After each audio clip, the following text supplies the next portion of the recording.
여러분 안녕하십니까? KBS 7시 뉴스입니다. 내년 1월 중소기업의 주 52시간 근무제 전면 시행을 앞두고 정부가 보완책을 내놨습니다. 계도 기간을 부여하고 특별 연장 근로 요건도 완화한다는 내용입니다. 국회 보완입법이 불투명한 상황에서 현행 제도를 중소기업에 그대로 적용하는 건 어렵다는 판단에서인데 노동계는 강하게 반발했습니다. 첫 소식 최은진 기자입니다. 당장 내년 1월부터 주 52시간 근무제를 시행해야 하는 중소기업. 하지만 준비가 덜 됐다며 미뤄달라 요구해왔습니다. 이에 문재인 대통령은 정부 보완책을 주문했습니다. 국회의 입법 없이 정부가 할 수 있는 대책들을 미리 모색해 주기 바랍니다. 정부가 내놓은 답은 먼저 충분한 계도기간 운영입니다. 주 52시간을 못 지켜도 일정 기간 동안은 단속하지 않겠다는 겁니다. 300인 이상 기업에 대한 계도기간 부여 사례를 감안하여 전체 50에서 299인 기업에 충분한 계도기간을 부여하겠습니다.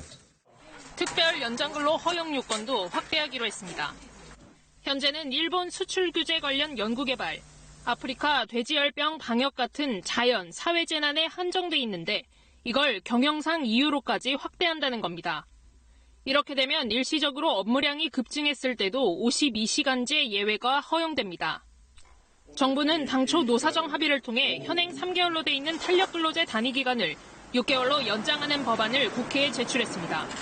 하지만 여야 입장차로 입법이 불투명해지자 시행규칙 개정 등을 통해 당장 가능한 보완책을 내놓은 겁니다.